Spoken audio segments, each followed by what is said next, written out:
Buenas tardes. Bueno, primeramente queremos agradecer a nuestros colaboradores, quienes nos prestan una increíble ayuda para que el evento salga adelante y sea posible. Primero, Colposoc, os podéis precolegiar, Vivesge y Gullón y Trapa, quienes hacen posible el café de las jornadas. Bueno, vamos a dar comienzo a la segunda ponencia del día de hoy, titulada La diplomacia de la Santa Sede y sus implicaciones en África. Para ello hemos traído a dos expertos. Por un lado, Javier Fariñas, periodista y doctor en periodismo por la Universidad Complutense Madrid. Desde 2013 es redactor jefe de la revista Mundo Negro. En la actualidad colabora con el programa Frontera de Radio Nacional Española y en diversos medios de comunicación. Por otro lado, tenemos a Enrique Somavilla, miembro del Grupo de Investigación de Historia del Pensamiento Jurídico-Político perteneciente a la Universidad Nacional de Educación a Distancia y del Comité Científico Internacional, y vocal de la Junta Directiva de la Sociedad de Estudios Institucionales.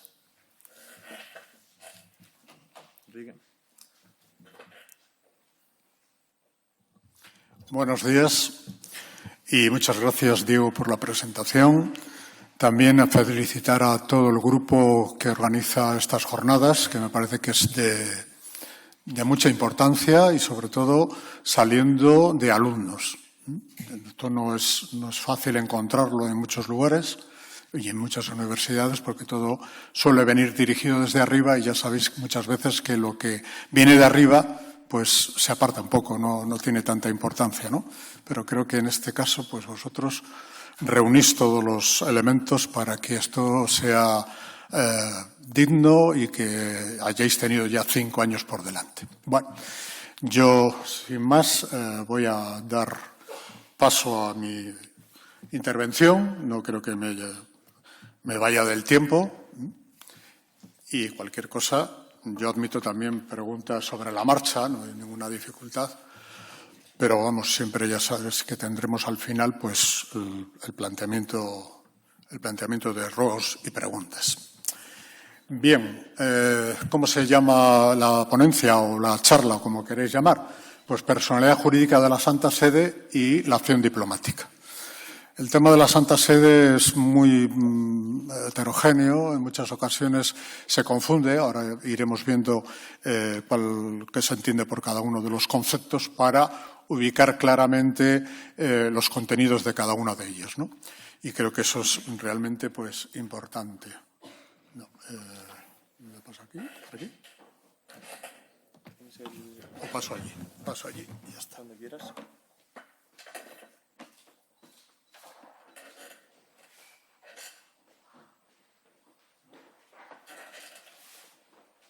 No adelanta.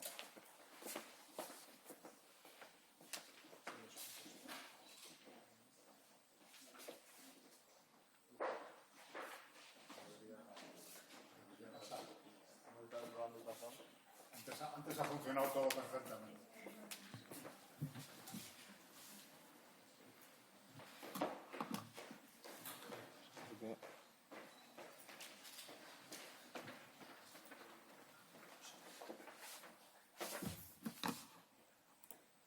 Dale, ahora. Muchas gracias.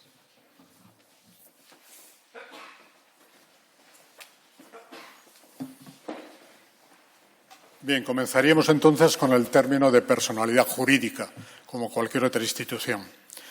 El término Santa Sede se refiere al gobierno central de la Iglesia Católica.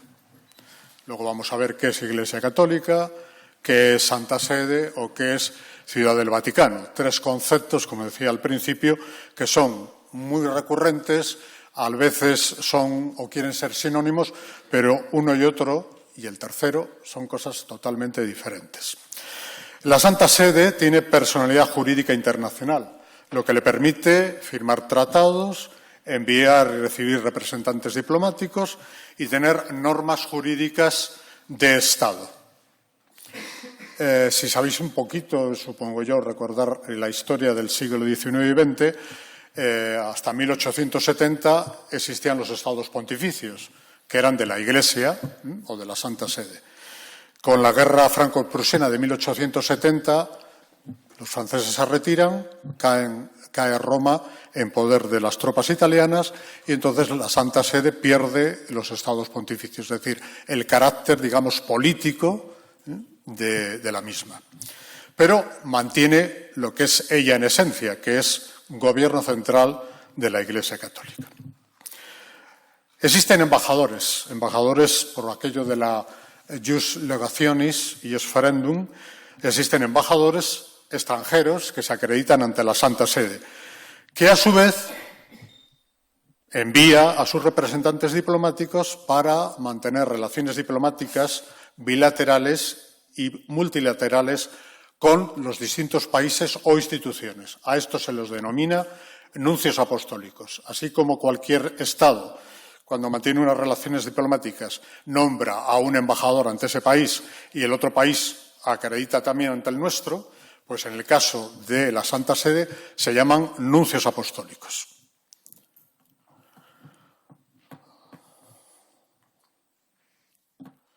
Dentro de esa personalidad jurídica, para entendernos, ¿quién es el jefe del Estado de la Santa Sede? ¿Quién es el jefe del Estado de la Ciudad del Vaticano? ¿Quién es el vicario de Cristo en la tierra? Pues es el Santo Padre. El Santo Padre tiene las tres figuras. Es jefe de Estado, porque es de la Ciudad del Vaticano, que ya veremos. Es el jefe de la Santa Sede, gobierno central de la Iglesia, y es el vicario de Cristo, representante de Cristo ante la Iglesia y de la Iglesia. En la Santa Sede, el equivalente a presidente del gobierno o primer ministro es el llamado cardenal secretario de Estado. Os sonará que Secretaría de Estado también es la denominación que tiene Estados Unidos en su terminología política. ¿Quién es actualmente? Pues seguramente que lo conocéis por las noticias de la televisión, de las redes, etcétera, etcétera. Es el cardenal Pietro Parolin. En ausencia del Papa y del secretario de Estado, queda a cargo de la Secretaría de Estado el sustituto de Asuntos Generales, que también es llamado sustituto de la Secretaría, que actualmente es el venezolano Monseñor Arzobispo Edgar Peña Parra. Dentro de esa personalidad jurídica, ¿qué títulos tiene el Santo Padre, el Vicario de Cristo, el Sumo Pontífice, etcétera, etcétera, que son los títulos, o Papa, que son los títulos que casi todo el mundo sabe y recuerda? Pues son Papa, Santo Padre, Vicario de Cristo, Sumo Pontífice, sucesor de Pedro, Obispo de la Iglesia Católica, Obispo de Roma, por eso es el Papa, Patriarca Universal, cabeza de la Iglesia, siervo de los siervos de Dios, Obispo de Roma, Primado de Italia, Arzobispo metropolita de la provincia romana, soberano del Estado de la Ciudad del Vaticano, sucesor del Príncipe de los Apóstoles, Sumo Pontífice de la Iglesia Universal y Patriarca de Occidente. Este título último, como los patriarcas de Oriente, de las iglesias orientales y ortodoxas, es un título que renunció el Papa Benedicto XVI, pero que ha recuperado otra vez Francisco por el tema del ecumenismo y de las relaciones entre Oriente y Occidente.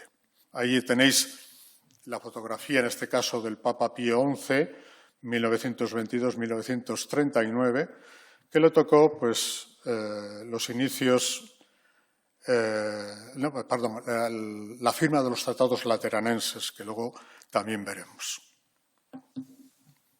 ¿Qué poderes tiene el Santo Padre? Ejerce el Santo Padre los tres poderes.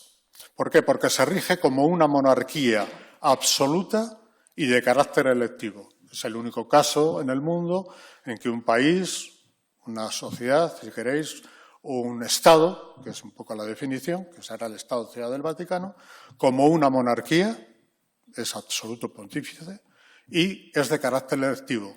Lo tienen que elegir entre los cardenales del colegio cardenalicio cuando fallece el anterior. ¿Cómo se publican las normas, leyes, decretos, etcétera, etcétera? Pues como cualquier Estado. Las leyes fundamentales y reglamentos se publican en el llamado Acta Apostólica Sedis, que es el boletín oficial de la Santa Sede. Salen todos los meses, se puede ver también a través de la página web del Vaticano, vatican.es, tenéis ahí acceso absolutamente a todo. En segundo lugar, cuando se necesita una sanción inmediata y publicación de normas, estaría el famoso periódico que siempre fue oficioso del Observatore Romano. Eso cuando se publica, que es inmediatamente al día siguiente, es para normas que tienen que hacerse ya de observancia inmediata, inmediato cumplimiento, etcétera, etcétera. Las disposiciones legislativas siempre emanan del Papa, pero por delegación de la Comisión Pontificia del Estado de la Ciudad del Vaticano.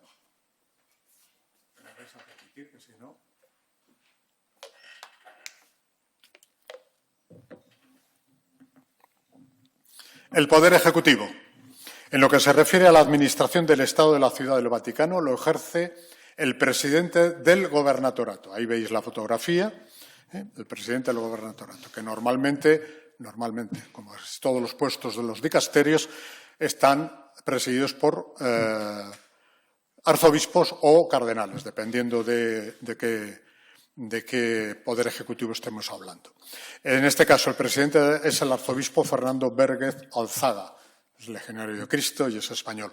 Y la secretaria general de dicho gobernatorato, que ahora le ha subido el Papa Francisco también a ser presidenta, es la hermana Rafaela Petrini, que es hermana franciscana de la Eucaristía. Bien, la Curia Romana. La Curia Romana es el órgano ejecutivo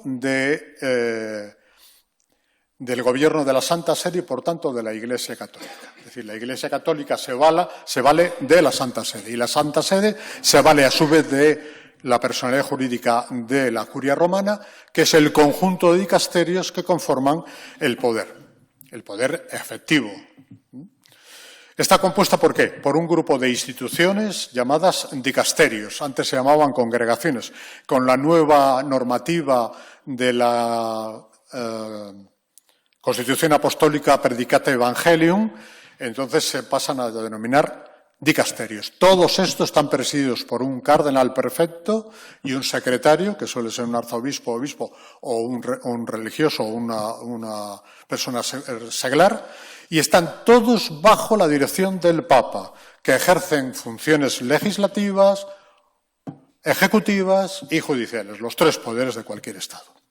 En tercer lugar, se encarga de coordinar y proporcionar la necesaria organización centralizada para el correcto funcionamiento de la Iglesia Católica y el logro de sus objetivos. Vuelvo a insistir, si entráis en la página Vatican Va de la Santa Sede, ahí vais a ver toda la distribución y todo el funcionamiento.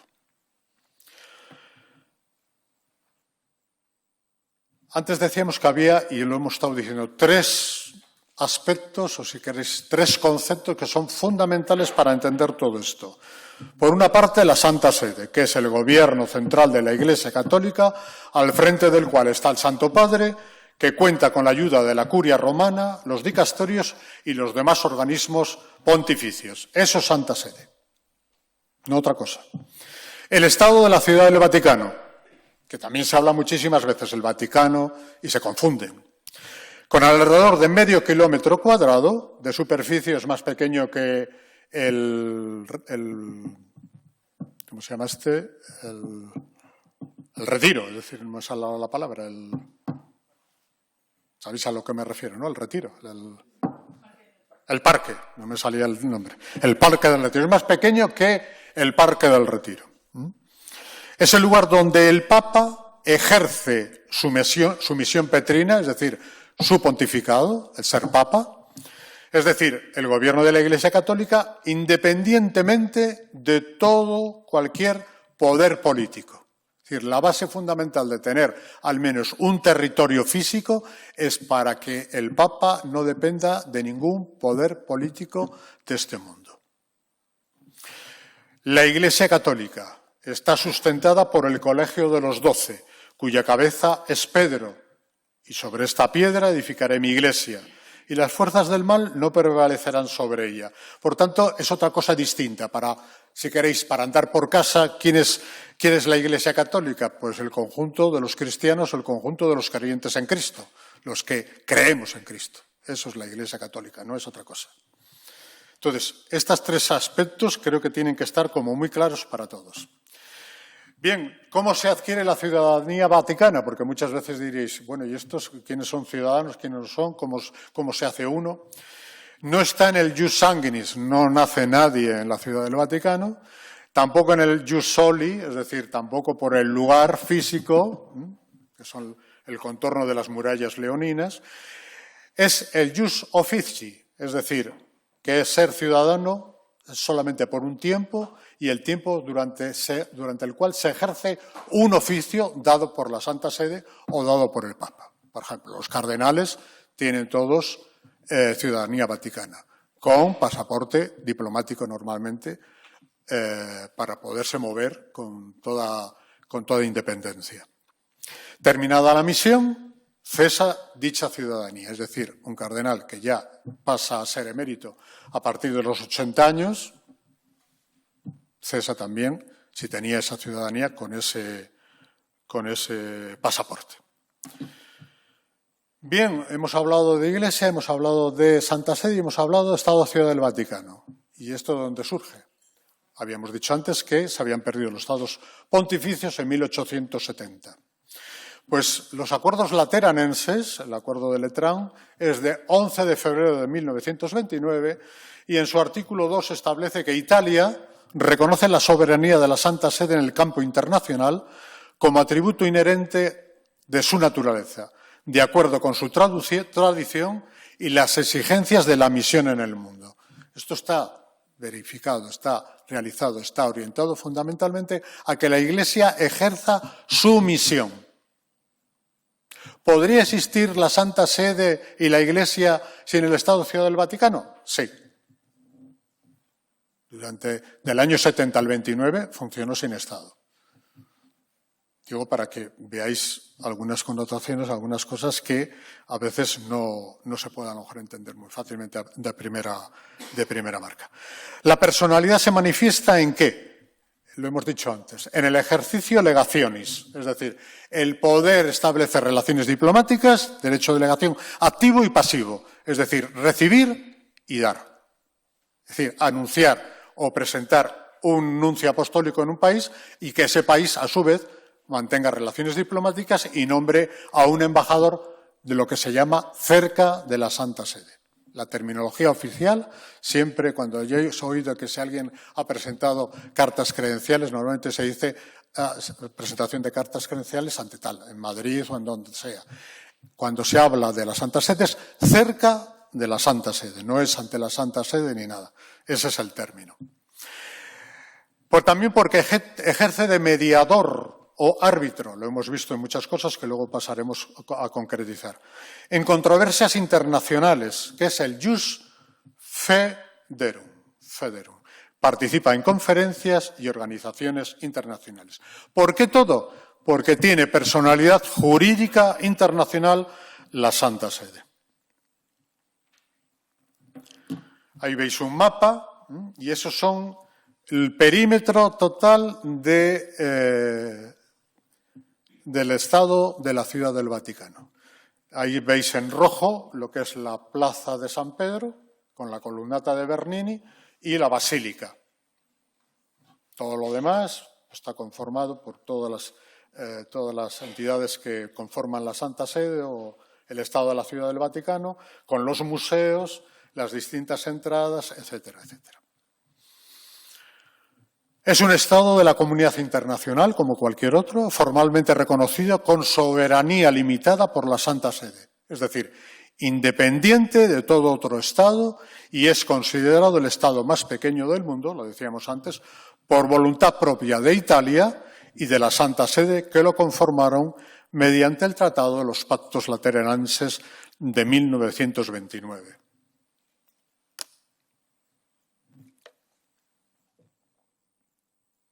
Habría tres aspectos en los pactos lateranenses. El tratado, que es el tratado entre Italia y la Santa Sede para el reconocimiento de esta.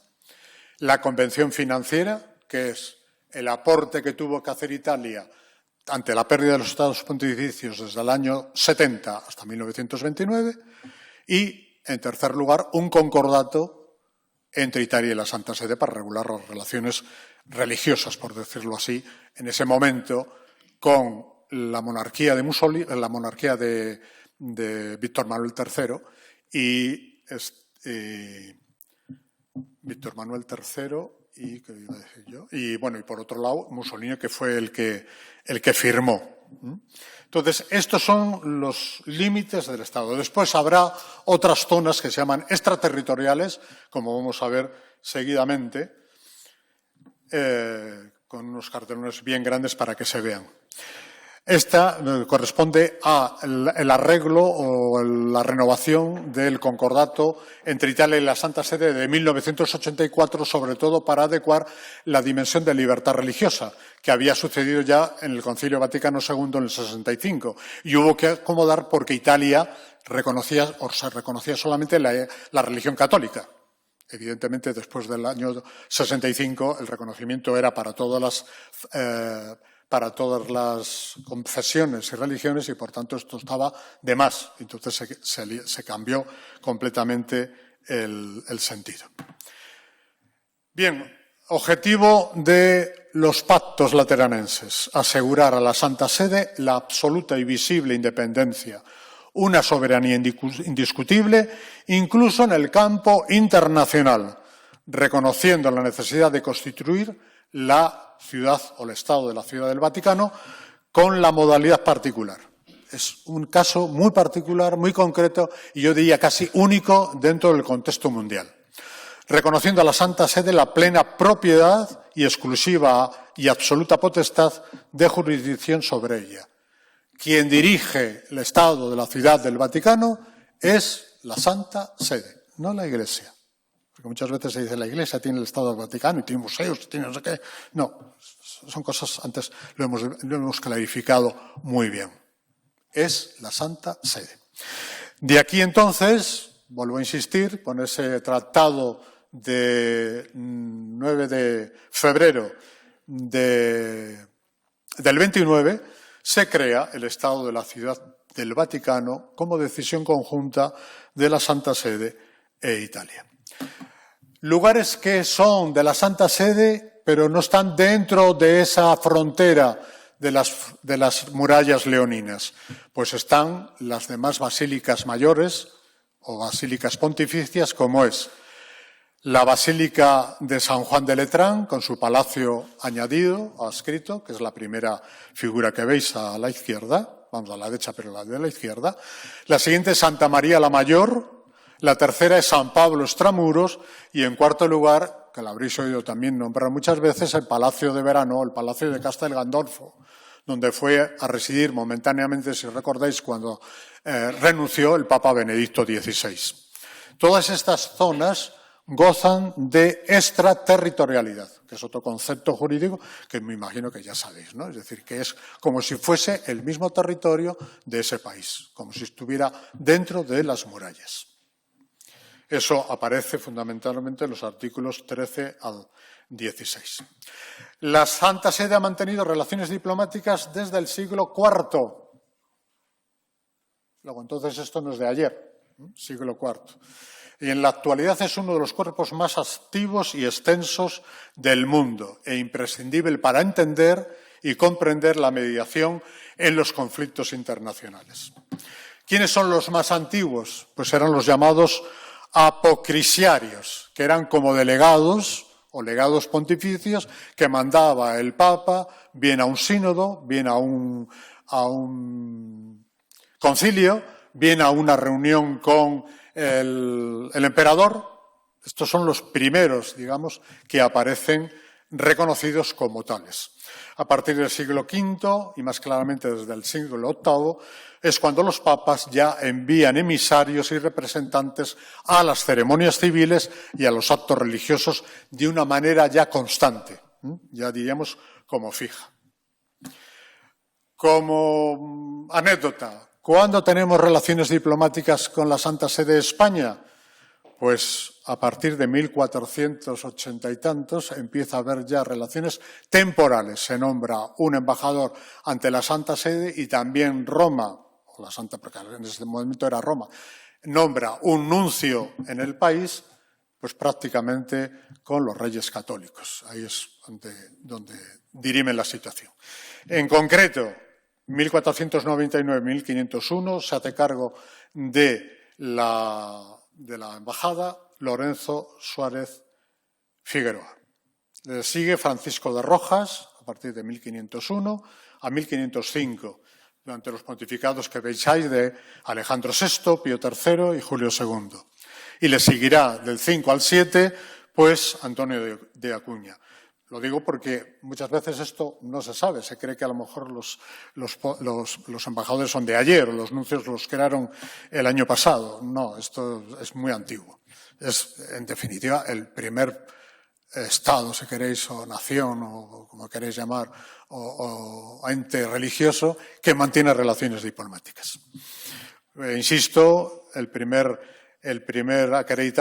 nuncio acreditado ante los Reyes Católicos, ahora es por parte de ellos a nosotros, es Francisco de Prat, que estaría de 1492, año clave, como recordaréis, hasta 1503. Fue elevado a la dignidad cardenalicia en el año 3 por Alejandro VI y asistió a la elección de Pío III y Julio II. Julio II también me imagino que os suena, porque fue un poco guerrero, por decirlo de alguna manera. Alejandro VI como Francisco de Prat fueron decisivos en las cuestiones aledañas al descubrimiento del Nuevo Mundo, con todo lo que sucedió y supuso. Bien, los legados de los estados enviados con carácter diplomático ordinario y permanente son y constituyen el cuerpo diplomático acreditado ante la Santa Sede. Cuando dice, oigáis, cuerpo diplomático acreditado ante la Santa Sede, legados de los estados enviados oficialmente, es decir, que han presentado cartas credenciales ante el Papa. Además, mantienen su estatus siempre. Disfrutan, sea en tiempo de paz o de guerra, de todos los privilegios e inmunidades que a norma de derecho internacional, por eso me extraña a veces que esto no se incluya dentro del derecho internacional o que no lo deis, que se espera de todos los agentes diplomáticos. Disfrutan de tales privilegios e inmunidad también en relación al Estado italiano, ya que residen en su territorio. Como hemos visto antes, el territorio del Estado Ciudad del Vaticano es muy pequeño. No hay lugar físico para tener tantas delegaciones o tantas embajadas, con lo cual normalmente están dentro del territorio de Italia, siempre evidentemente bajo inmunidad diplomática y siendo extraterritoriales. Eso siempre. Aquí veis una fotografía donde es la foto de familia, en este caso del Papa Francisco, y veis que ahora veremos con quienes tienen más relaciones diplomáticas, pues hay algún jeque árabe por ahí, etcétera, etcétera. He visto la bandera de China, a propósito.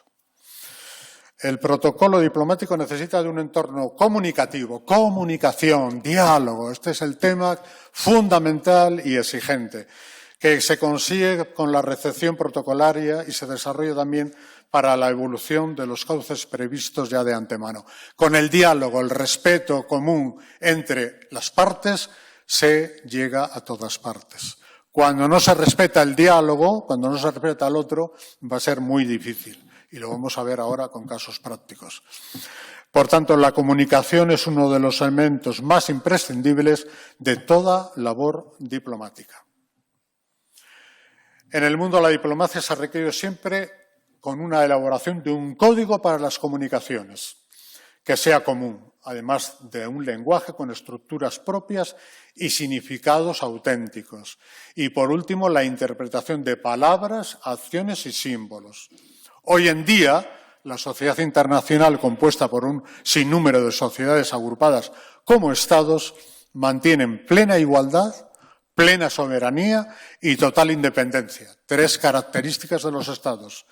No poseen las mismas sensibilidades de aquellas naciones que surgieron al final de la Edad Media. Evidentemente, las circunstancias del siglo XVI no son las del siglo XXI, ni para España ni para el mundo circundante. Eso yo creo que lo veis clarísimamente, ¿no? Ahí tenéis el ejemplo de una delegación de Sudán del Sur, que fue una de las últimas que establecieron relaciones diplomáticas. Los agentes diplomáticos pueden tener muy claros los objetivos, y esos objetivos están previstos, y en distintas ocasiones. Todos ellos son agentes diplomáticos, personas responsables de las recepciones, para que todo fluya, para que todo vaya con normalidad. Los anfitriones y las personas que cuidan de los detalles más insignificantes. En diplomacia y en protocolo es fundamental, es exigencia, no solamente el tema del diálogo, no solamente el tema del respeto mutuo, sino también la exquisitez y los detalles. Son muy importantes. Por ejemplo, os voy a poner, no es igual tener, ¿cómo se llama esto?, una audiencia con el Papa de 10 minutos que estar 3/4 de hora. Eso, en el argot diplomático, se sabe perfectamente a qué sirve. Y como nos vamos ya de tiempo, pues simplemente ahí veis, por ejemplo, Ucrania. El Papa se interesó inmediatamente que hubo el problema de Ucrania o la invasión de Ucrania, automáticamente se presentó, no sé si lo recordaréis, ante la Embajada de la Santa Sede, la Embajada rusa ante la Santa Sede, fue con un Fiat pequeñito, y se fue allí a hablar con el embajador. Evidentemente no sirvió de mucho porque salió y la operación especial, como llama Rusia, el tema de Ucrania, pues siguió adelante y todavía estamos ahí. Este es el ministro de Asuntos Exteriores en su momento con el sustituto de la Secretaría. Bien, simplemente deciros que esta es la Academia Eclesiástica Pontificia, es el lugar donde estudian los diplomáticos, los nuncios apostólicos, todo el personal de las nunciaturas, igual que hay una escuela diplomática en cualquier país. Tiene que ser el grado de arzobispos y como mínimo, no pueden tener otro estatus. Concluyo, para que así ya pueda Javier también tener tiempo, porque si no, yo ya sabía que esto era mucho, pero bueno. ¿Cuántos países tienen relaciones diplomáticas con la Santa Sede? ¿Lo sabría alguno? Pues son 184 a día de hoy. Soberana Orden de Malta y Unión Europea. Tienen también embajada. 89 tienen permanencia permanente dentro de Italia. Las otras son embajadas a lo mejor mixtas. Suponeros que es embajador ante Italia, no se puede ser ante Italia y la Santa Sede a la vez, pero sí a lo mejor ante Francia y la Santa Sede, o ante Mónaco y la Santa Sede. Es decir, los que residen, por decirlo así, dentro de Italia o, por decirlo de alguna manera amplia, de la Santa Sede. ¿Cuáles no tienen? 8. Afganistán, me imagino que todos sabéis la situación. Arabia Saudí, Brunei, las Comores, las Maldivas, Mauritania y Somalia. Otros 4 son estados comunistas: República Popular China, Corea del Norte, Laos y Vietnam. Pongo asterisco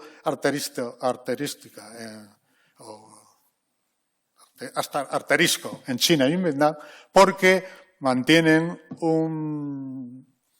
un acuerdo para el nombramiento de los obispos, en concreto China, lleva la 3ª renovación, que se hace bianual, y en el caso de Vietnam, porque hay relaciones diplomáticas, pero no con un representante pontificio temporal, no permanente. Esa es un poco la... Y bueno, pues el balance es lo que ya hemos dicho, no hace falta aquí nada, es un poco la situación de las relaciones diplomáticas entre España y la Santa Sede, que vienen, como os he dicho, desde los Reyes Católicos y que solamente fueron interrumpidas durante la guerra civil nuestra. Hasta noviembre del 36 la nunciatura en Madrid estuvo abierta, pero después ya no se pudo sostener y se cerró. Y nada más. Es decir, ahí os dejo la conclusión, pero bueno. Muchas gracias. Muchas gracias tanto a Enrique como a Javier por sus ponencias y ahora pasamos con la ronda de preguntas. Bueno, muchas gracias por la ponencia. La verdad es que han sido ambas muy interesantes. Y yo tengo una pregunta para el señor Enrique Somavillas. Visto el estado de salud actual del Papa y cómo se ha empezado a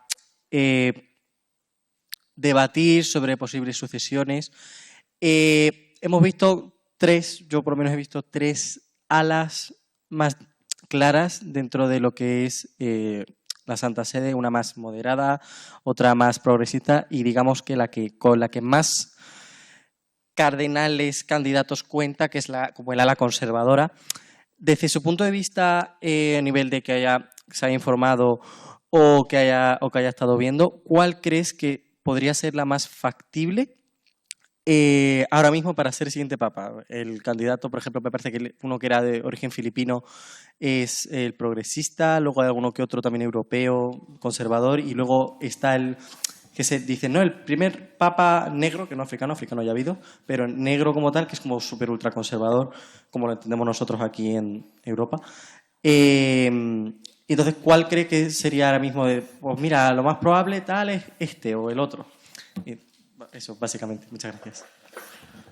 Es muy difícil vaticinar un futuro, no soy adivino, pero yo creo que hay un aspecto que muchas veces no le tenemos en cuenta. Tú has dicho, bueno, hay un ala progresista, una ala más conservadora, una ala intermedia. ¿Y quién tiene más votos? Pues yo ahora no te podría decir quién puede tener más votos. Pueden ser los conservadores que dices tú o los progresistas, no lo sé. Yo lo que sí sé es que el dicho aquel de que el que entra como papa sale como cardenal. Hay muchas veces que se dan quinelas, salen en los periódicos, toda una serie de posibles candidatos. Y luego resulta que a lo mejor no sale el previsto. ¿Por qué? En primer lugar, yo creo que hay que tener en cuenta, si eres creyente o si tienes una dimensión religiosa, es que la actuación del Espíritu Santo está por encima de todo. Ya sé que no se le ve, ya sé que no se le nota, ya sé que es algo que puede estar por ahí, pero que no lo atisbamos muy bien. Pero yo estoy convencido, no solamente en ese caso para un posible papa, sino para otras muchísimas cosas de la Iglesia, que sin la acción del Espíritu Santo, la verdad que no habría nada de esto. Segundo lugar, creo que es difícil pronosticar a alguien porque a lo mejor puede tener a priori una serie de votos, incluso votos que le podrían dar el pontificado, es decir, elegirle como Santo Padre. Pero ¿qué ocurre? Que es que esas dinámicas internas muchas veces se superponen. Y entonces un candidato que querían que saliera, fuera del ala que fuera, resulta que no sale porque también tiene otro que más o menos le va a la zaga. Y claro, el tener los suficientes votos, las 3/4 partes, pues es un poco complicado. ¿Qué pasa? Pues que a veces sale un tercero en discordia. Muchas veces ha salido un tercero en discordia. Excepto del siglo XX, si queréis, excepto el caso de Pío XII, que era un poco el más claro en ese momento por las circunstancias, los demás todos no eran previsibles. Un Juan XXIII no era en nada previsible. Era un candidato que al principio no tenía ningún voto y fue, pues, por el ambiente y el funcionamiento que tuvo como nuncio en París desde tiempos del general de Gaulle, después de la Guerra Mundial, pues había caído muy bien a los obispos franceses porque les había ayudado mucho.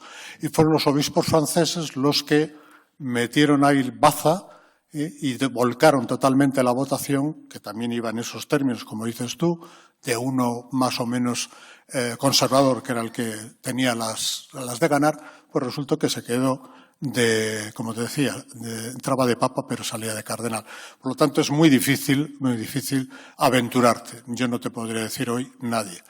Las últimas, pues el tema de Juan Pablo II fue una sorpresa absoluta. Nadie se esperaba que hubiera venido un papa, y menos de un país comunista, como era en ese momento, muy católico, el país, Polonia, pero nadie se lo imaginaba. Un Francisco, tampoco.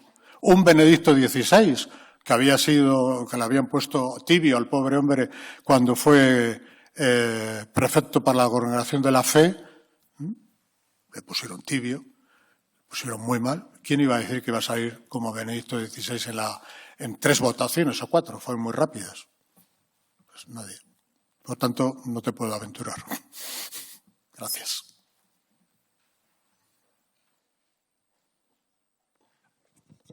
Buenas, en primer lugar, muchas gracias por vuestras ponencias. Y quería preguntaros un poco sobre, porque es cierto que no solamente el Vaticano como Estado también tiene presencia, es decir, también de carácter espiritual, ¿no? Lo que viene siendo el catolicismo no solamente a través de la Santa Sede tiene importancia, ¿no? También la Orden de Malta, o incluso el hecho de que uno de los copríncipes de Andorra pues, sea el obispo de Urgell, ¿no? de Barcelona, creo que es de la provincia de Barcelona. El Papa Francisco parecía que no estaba muy de acuerdo con esta jefatura de Estado, ¿no? Por parte de un miembro de la Iglesia, y lo cierto es que al final sí que se ha renovado lo que viene siendo el mandato, ¿no? Se ha mandado un nuevo, desde el Vaticano se ha mandado un nuevo obispo de Urgell, ¿no? Para que suceda a Enrique Vives, creo que se llama. ¿Qué implicaciones tiene eso? Es decir, ¿es posible compaginar un cargo religioso con un cargo político? Y más especialmente con la propuesta del gobierno andorrano de legalizar el aborto, que obviamente va en contra de la moral católica, ¿no? Muchas gracias.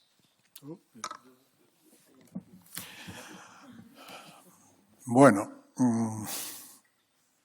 es un puesto político, de ninguna trascendencia ejecutiva. Los copríncipes son, efectivamente, el arzobispo de Seo de Urgell y el presidente de Francia, el presidente Macron, en este caso. Pero en el devenir, digamos, práctico diario del gobierno andorrano, ellos yo creo que prácticamente son figuras decorativas. Es verdad que Andorra pues, es una situación muy sui generis, con una constitución nueva, que esto, digamos, lo ha superado, pero son como muy amantes de las tradiciones. Entonces eso es muy difícil de cambiar. Efectivamente, Francisco quería, como quiere en muchos aspectos, abolir cosas, pero no son tan fáciles. Entonces, yo creo que no tiene ningún efecto ejecutivo el que sea el presidente, el que sean copresidentes, por decirlo así, de Andorra. Es mi opinión. No sé si te he respondido lo suficiente. Vale, ¿alguna pregunta más? Ahí.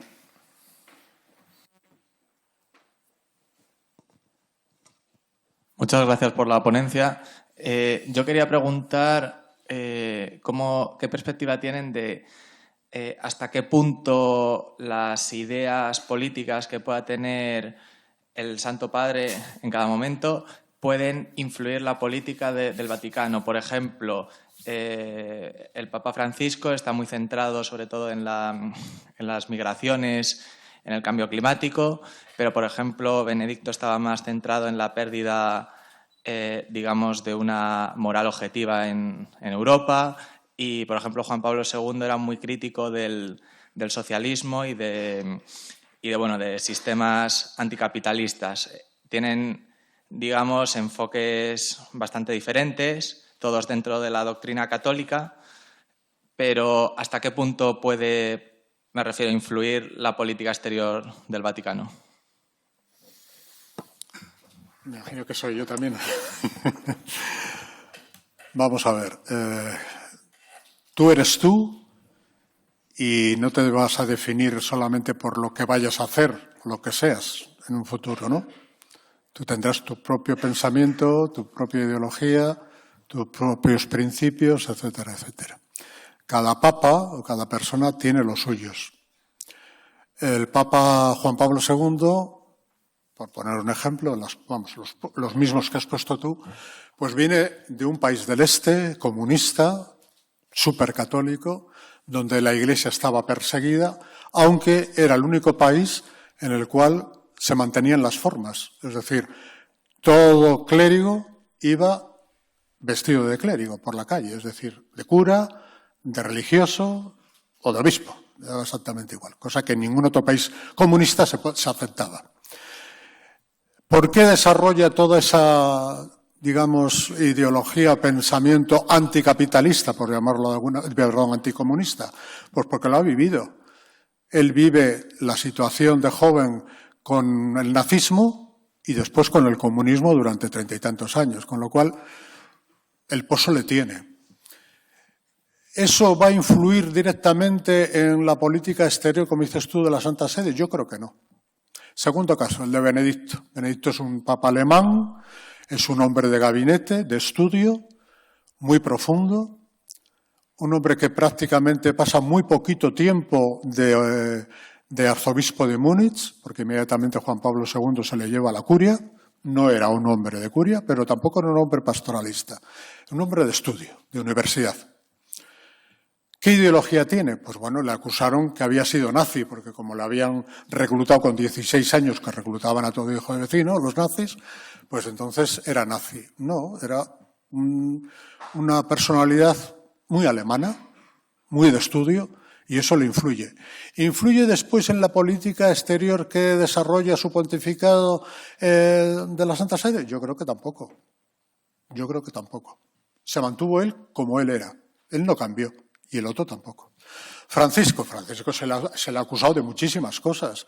O sea, Francisco se le ha acusado, en primer lugar, claro, yo he estado destinado en Argentina 7 años. Yo a Bergoglio, como cardenal, yo no le conocí.